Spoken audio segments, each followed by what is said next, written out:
Channel show. Today, me and Luke are at Silverstone. The reasons why we're at Silverstone will all be revealed very shortly. But first, let's find out what's coming up on this week's show. I get to take out one of the sexiest bikes on the planet, the KTM RC8R. And now Luke has finally got all that orange cider out of his system and has returned back to normal. Well, mostly back to normal. We'll be seeing exactly what he got up to at the Bulldog Bash. And finally, the reason that we are here at Silverstone is for the first in our epic Luke versus Suzy challenges. We're going to be battling out on the international circuit on track at the Ron Haslam Race School. Now Luke, I know you like attractive things. What are you trying to say? That I'm shallow, materialistic, not very deep and meaningful? Yeah, you're probably right about that stuff. And well, to be honest, when it comes to two wheels, I don't think there's anything more attractive than the brand new KTM RC8R in white and orange. And guess what? I got to have a play with one. Well, let's see how you got on.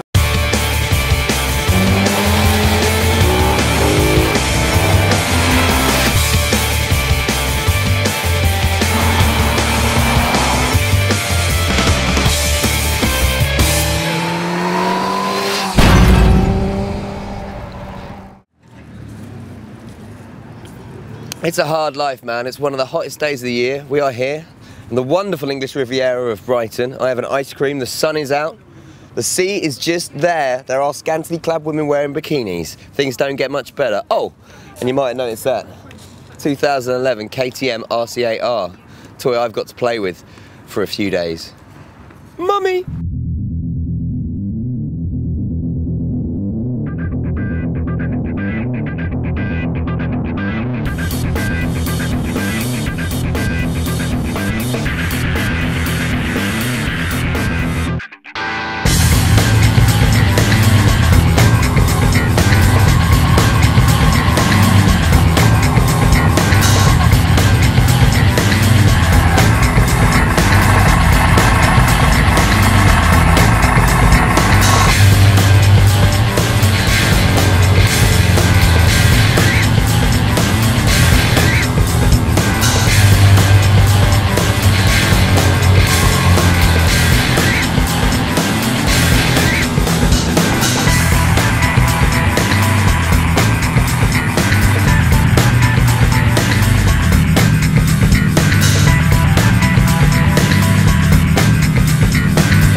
So, what do I think of this incredible machine? Well, first up, looks-wise, honestly, it's a work of art, if you ask me. I think it not only one of the best-looking bikes in the market at the moment, possibly the best-looking bike ever. In my eyes, obviously, and that is just relative to my opinion. I mean, she's beautiful. The colour, I mean, you can get her in black and orange as well, but this white and orange makes it stand out, and it looks like the Lamborghini of the bike world. The wheels, everything comes together, the exposed chassis, frame, just love it, absolutely love it, and she is a beautiful machine.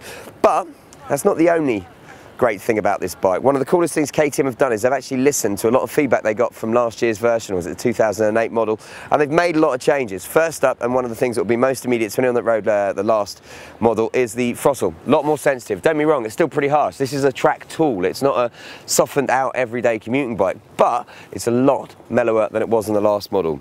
Like the old model, she's got WP suspension fitted throughout, plus steering dampener, and I tell you what, they've got it really spot on with this. Slight change to the chassis tweak as well.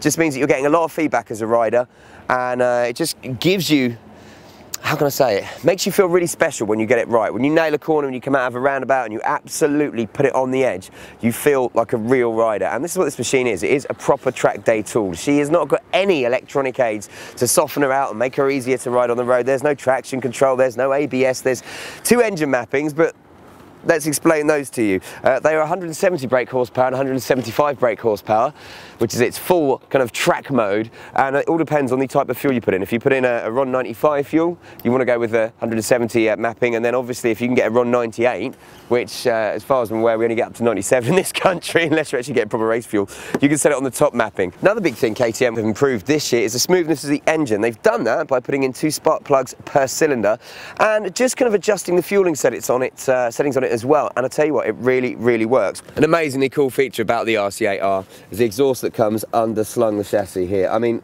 look at that, you can hardly see it there. It doesn't detract from the beautiful lines of the bike, and it does sound pretty sweet.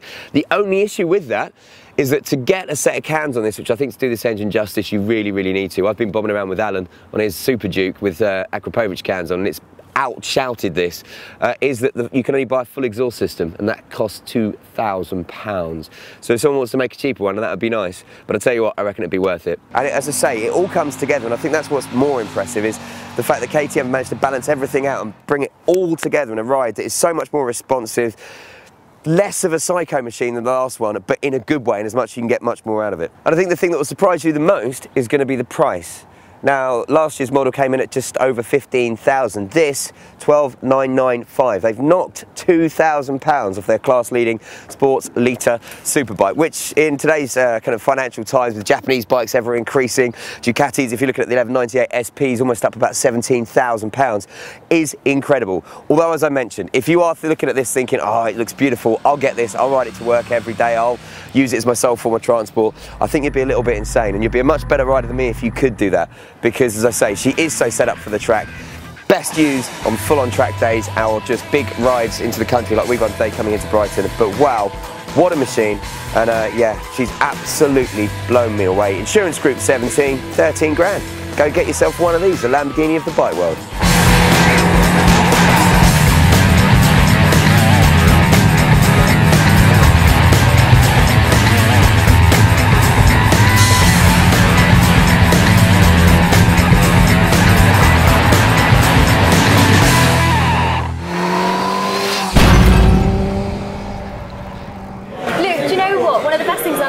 Presenting is how passionate you get, and you loved that bike, didn't you? Well, thank you. It's an awesome machine, but just looks-wise, honestly, it's spectacular. I fell in love with it, and I actually tried to marry it. But, can you believe this? Supposedly, it's illegal for a man to marry an inanimate object. That's probably like the 5th time that you've tried to do something like that. Admittedly, you said you wouldn't bring that up on air. It doesn't count. A packet of Smarties, all right? You're not allowed to marry either, but hey. Anyway, look, you were chatting earlier about the Bulldog Bash. Is that some sort of festival? You were actually there. No, you were. You were definitely there. Maybe not quite all there in the head, but you were definitely there. Let's see how we got on. It's 2 o'clock on Thursday, the 11th of August 2011. You can see thousands of bikers and music fans here to celebrate the big one, the Bulldog Bash's 25th anniversary here at Shakespeare County Raceway. Tens of thousands of people will be coming through these gates in the next few days. So, my friends, only one thing left to say. Let's get it on.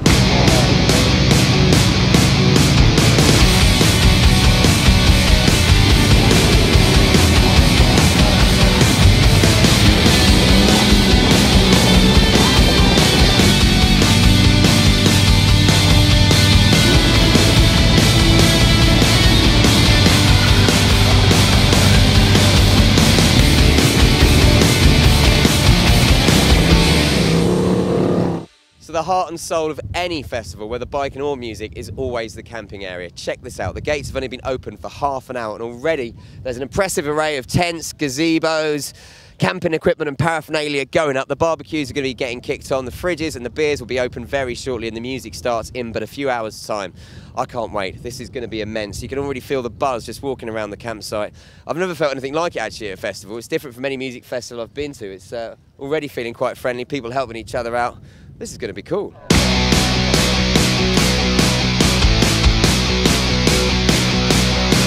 So deep within the Bulldog Bash camping field, we find the perfect example of men at work, with limit ladies as well. This is how you put up a tent.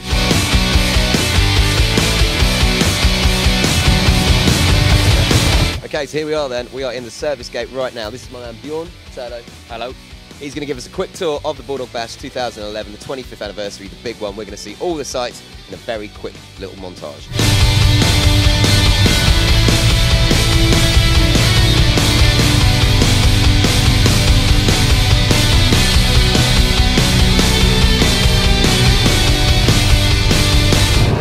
food court area where everyone comes to get their much needed replenishment and nutrition.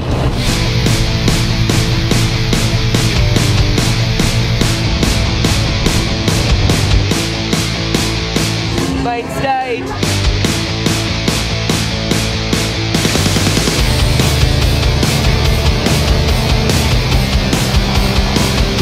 There it is, man. The drag strip. So there we go, official whistle-stop tour of the 2011 Bulldog Bash site, thanks to our man Bjorn, and the fastest and best golf buggy in the world. So it's 8:30, day one of the Bulldog Bash on Thursday, and I tell you what, you can see behind me, is that the Prodigy? I think so, kinda. And it's starting to kick off. Everyone's here, they've got their camps and tents set up, and the party's starting, so you know what, I think we should go grab ourselves a cider. I want to have a go on the Dodgems and have some fun, man. Day two of the Bulldog Bash, and here we are at the drag strip. It is run what you brung. What better way to start your morning than the smell of petrol and rub it in your lungs and in your nostrils. These guys are able to bring down any bike they like, literally take out the drag strip and put in a quarter-mile time. Let's see what nutters are out there.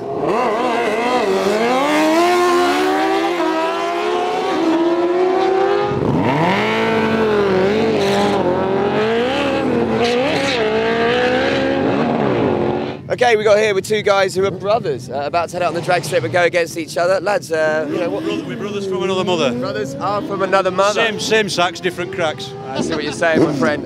You guys have both got GSXs here to take out. What can you tell us about your bike? It's pot standard, mate, apart from I've shoved 2 fence posts down my exhausts. Nice, do a little bit of extra grunt, yeah. And yourself, mate, is that a standard one? Yeah, it's a bit better than his likes. Just cans all of that and a lot of pointless bling. Resting it. I like it. You licked it clean this morning as well. So who's going to win today? Well, it's about 5-1 so far on mine. Yeah, 5-1 on you. And you reckon what time are you looking to set? Winning this one. 11? A good 11, yeah. You got a calendar?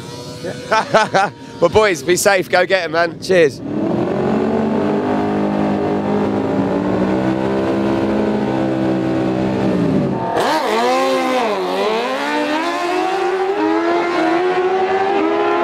So after everyone else had a go in the rung at what you brung category here on the drag strip, it's time for the professionals to get involved.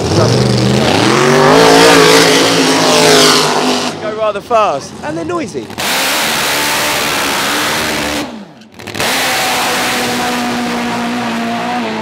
Right, no doubt the noisiest, most amazing vehicle on the drag strip today is this. It is the jet car, and I've got Richard, the front man, here with us. How you doing, bro? You all right? Yeah, I'm good, thanks. You? Yeah, very, very good. Rather impressed by this, man. It's nice and shiny. It looks nice and clean. What exactly is it? Well, like you said, it's a jet car. The engine comes from a Sikorsky Skycrane helicopter.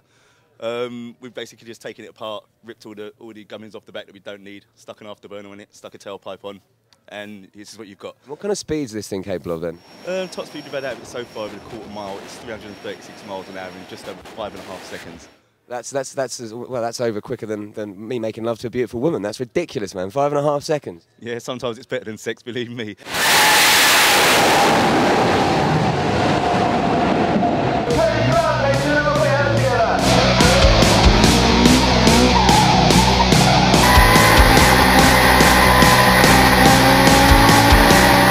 Down on the drag strip, it's not all about cars going stupidly fast in straight lines. One man likes to go round and round and round and round without a steering wheel, not actually in the car, on top of the car. Terry Grant, mate, how the devil are you? I'm good, yeah, nice to see you guys here.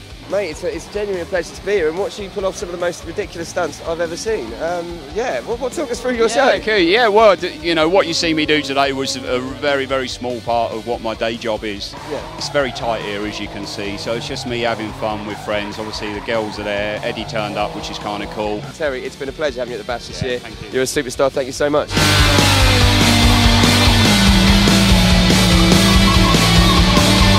Craig Jones, you're a legend, sir.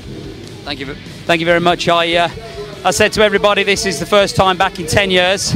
It's still the same. The event is fantastic. It's got the same kind of people, the same massive people, great lineup of bands. The whole atmosphere is fantastic. And what a great crowd they were. I asked them to respond and they responded. So it is brilliant. The weather's out good for us. And to be honest, you, Mr. Cameraman, well, I've got to take my hat off to you because I wouldn't have sat in the middle of the circuit while I was riding up to you. So Great one. Brilliant, thank you. So here we are on the main stage. State of Quo has just left. They've just finished an amazing set. So look, thousands upon thousands upon thousands of people. They were buzzing. Bad Manners were amazing. Gun were wicked.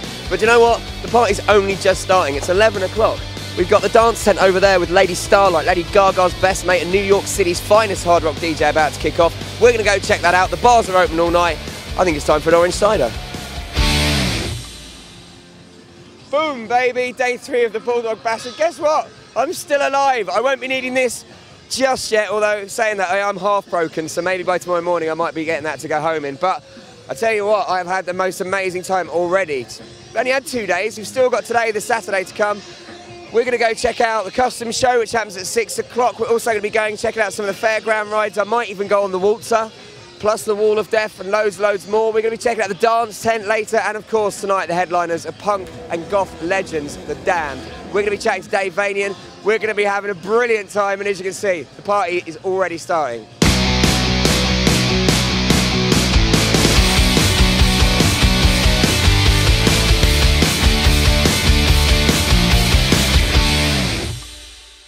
So here we are in the custom show tent, some amazing motorcycles around today, but the whole thing is sponsored by Victory Motorcycles, and I've got Michael from Victory here. Hello, fella. Hi.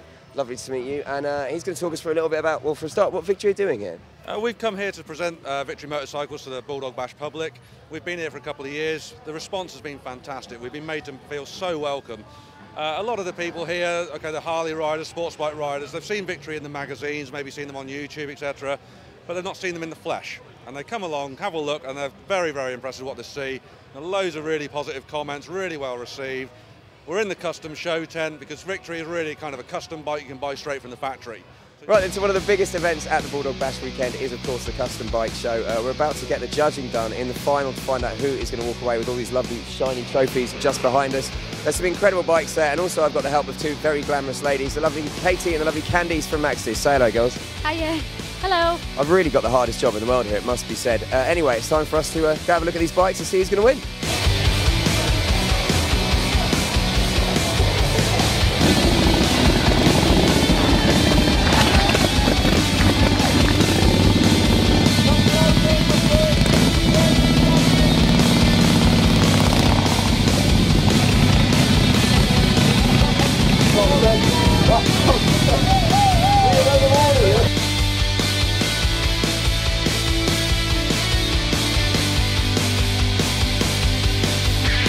Another thing to check out in the fairground area is the world famous Wall of Death. Here we are actually inside the Wall of Death. The guys and girls in the show are about to go out and ride. I've never seen this before. I understand not only is it a little bit crazy, it's insane, it's just ridiculously impossible to do. And I can't wait to see it. And look, they've even got a bike, if you cover that belt, with my name on.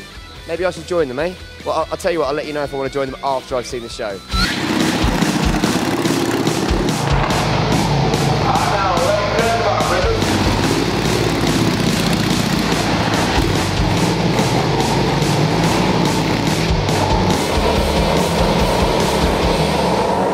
Right then, so the headline act on Saturday night is, of course, The Damned, legendary punk rockers, goth rockers, well, psychedelic rock, pretty much everything. I've got the main man here, Dave Vanian, with me. How you doing, buddy? Good morning, sir. How are you? Good morning, yeah. Man, I'm good. Welcome to Bulldog Bash 2011, the big one.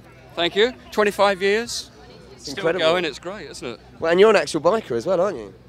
Yeah, unfortunately for blown up engine, but there you go. Oh, what have you got? I've got an old 42 Harley Flathead, so... Well, they do tend to blow up a little bit, let's be honest, the 42s. Oh, they're like tractors. They usually go on forever, but I must have pushed it a little bit too far. So you didn't come down on it today?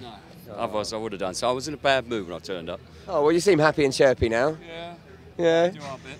About to get on stage. Now, what kind of stuff can we play tonight? Is it going to be a lot of the early stuff? It's a mixture. A mixture. There's a lot of early stuff in there, though, so hopefully it'll keep everyone happy or whatever.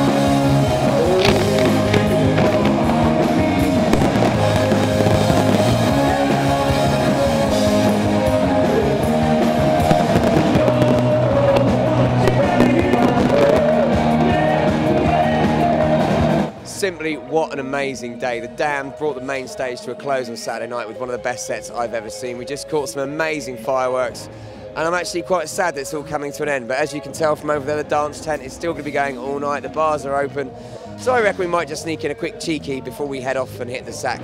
But it has been brilliant. Bulldog Bash 2011, the big one. Thank you.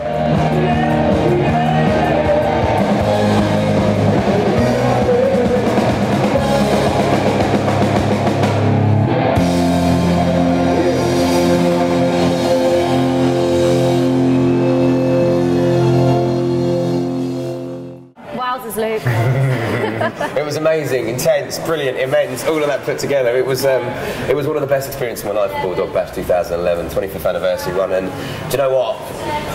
What I loved is that on the first day I was all there, bright-eyed and bushy-tailed. By day 4, I felt like a broken man, but I was happy. Let's not forget that. I was very happy, but yeah, wow. Just sleep deprived. Yeah, it was a huge amount of partying, huge amount of work, but a lot of fun. And if you want to get your tickets for next year's event, you can check them out and buy them at bulldogbash.eu right now, and hurry, because it is so much fun, it's silly. So Luke, we're at Silverstone. Yeah. You mentioned something about a challenge, track day challenge. Can you enlighten me? Well, this is going to be the first in our epic Luke versus Suzy challenges. Now, I know you rode motocross for 10 years. Yeah. But I thought it was time we got you on a track for the first time. Proper riding, none of that bumpy, malarkey, jumping stuff. This is going to be concrete, rubber tyres. You're going to enjoy this massively. We're going to take part in the Ron Haslam Race School. Everyone's signing up behind us. And we're going to see who can get the highest score as we nail it on the international circuit. You up for it? Game on. I'll see you on track. Ow.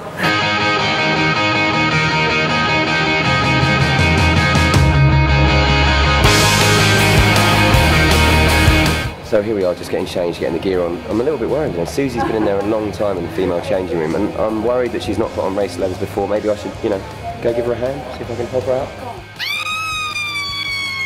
I need some help with my boots. I can help you with your boots. See, I'm helping. You never need help with the other parts, wherever you Good afternoon, and welcome to the Honda Ron Haslam Race School. My name's John Yates, I'm your briefer, and that means I'll be sort of taking the initial brief, advanced brief, and the debrief at the end.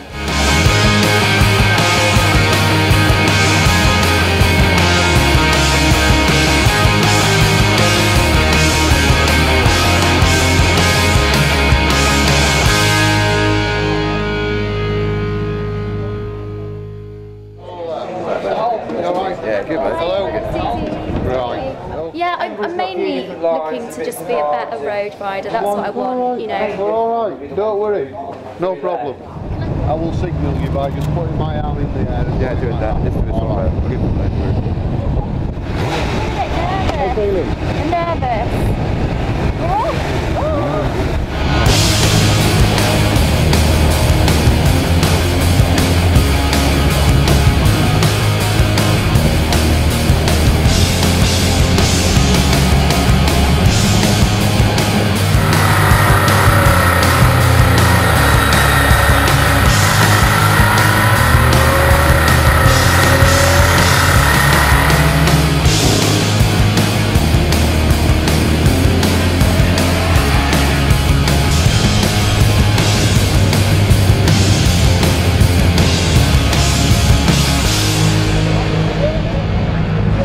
Asked me how I feel, and I've just noticed I've just got terrible habits. So I've never really lent into a corner. Like, my immediate reaction is to lean out, because that's a motocross thing. Isn't that weird? Because I felt like I was going really fast. You do want to track it's all that vision and stuff. I think as well, I'm looking at the corners, and I know that you shouldn't do that really. You need to look where you're going. Well, it's kind of like get the bike where you're entering, and you know where you're going, and then look beyond. But we didn't get a chance to get going properly. Because of you, Luke. You're too slow. Shocking. Let's leave him, Howard. Let's leave him behind. And let's go off.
curb about a foot from the curb, and just run wide onto the left, rather than going to the middle of the track.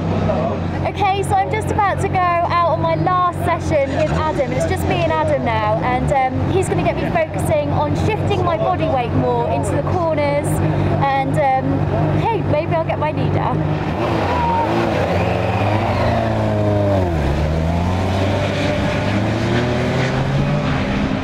Then going out for the last session, the sun's even come out to make it a little bit nicer, and I've got a few things to work on, using a bit more of the track coming out of Chapel, being a bit later on the brakes into Stowe and Abbey, and just generally trying to carry a little bit more speed through the corners. Howard's a brilliant instructor. He's been literally just picking up on the small little things I need to improve on, and I'll tell you what, I just want to get back out on track because it's so much fun. So let's go.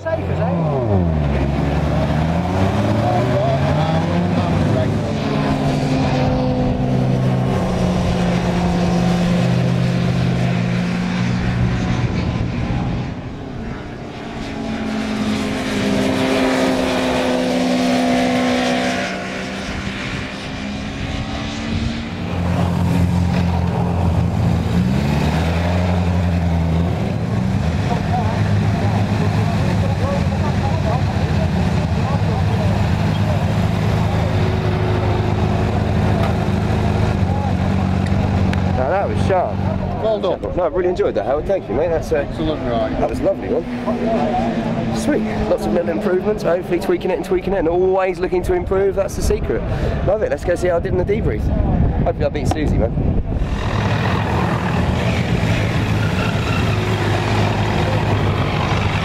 I was just saying how much I was dreading today, and Adam said that I really improved from the first session. In fact, he said the first session I was with a different group, and so I went with him for the second session, and he said he was dreading having me. But he didn't quite say it like that, did I? Okay, he said, oh, when Howard said that I was going to have you, I thought, oh, not very nice, is it?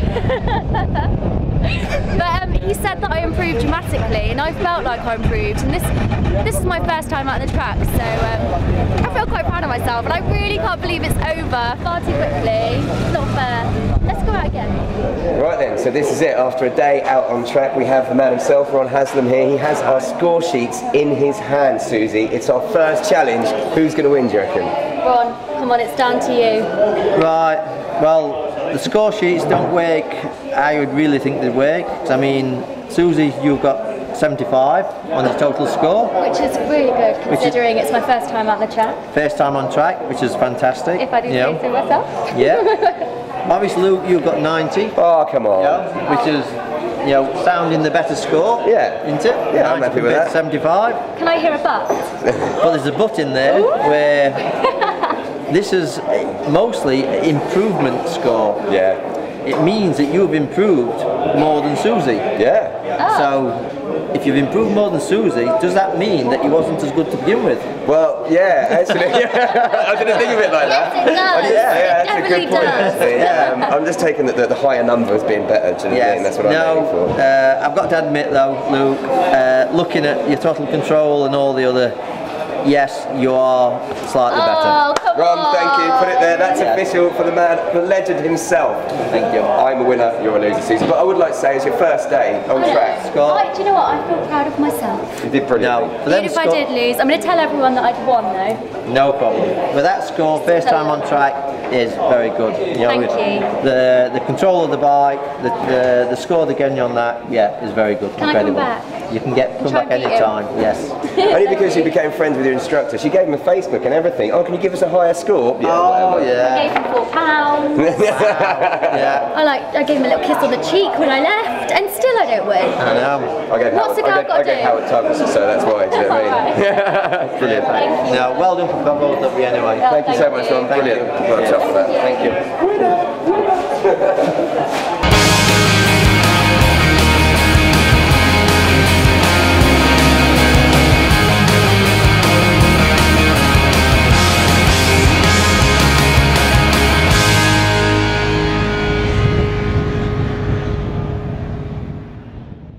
So then, Suzy, first ever track day, your first time at Ron Haslam Race School. What did you think? Well, actually, it doesn't really matter because you lost, I won. Whatever. Winner, first ever proper challenge, and I walked away victorious. No, but seriously, did you enjoy it? Like I told you, Luke, I'm not a sore loser. Yeah. Do you know what? To be honest, earlier on, I just wanted it to be over. I didn't even particularly want to do it, if I'm honest, because you know I've got bills to pay at home, and I kind of just worried that I might hurt myself or something. After the first session, I just wanted to stay out there. I absolutely loved it. It was brilliant. It's the safest way to ride, isn't it? Really? Yeah, totally. No oncoming traffic, no potholes in the road, no dogs drains and or cats anything. running out, no little old ladies with their bags crossing the road. No, so true, and you get brilliant instructors. I mean, the great thing what I love about coming to the Ron Haslam Race School is, whether you're a complete novice like yourself or an absolute expert, like by winning the challenge, like me, but there's always stuff to learn. You know what I mean? There's always stuff they can pick you up on, and I love doing that. It's a perfectionist thing. You try to improve and improve and improve. And a massive thank you, actually, must have said to Ron and the whole team at the Ron Haslam Race School and to Honda as well for inviting us along, letting us use their bikes. It's been absolutely brilliant. Yeah, we definitely recommend that you get yourself here. Even like you said, if you're the best rider, there's always something you can learn. I mean, I gave my dad a call before I came here, just for a bit of kind of like to give me a bit of confidence and zhuzh me up. And he said he did one, and he thought he knew everything. But he came away, much faster, much better, much safer rider. I'd have beaten him as well, though. That's the important No, you wouldn't. Trust me. Not my dad. Don't involve my dad. My dad would definitely beat you. Yeah, whatever. Hands down. Lose the family. Listen, if you want to find out more of this stuff, check out the full clips online. Just go to bikechannel.com, and you can follow us on Twitter and Facebook with the addresses that are coming up on your screen. And I suppose that's it for another show. That is it. So we'll see you next time. Definitely. See ya.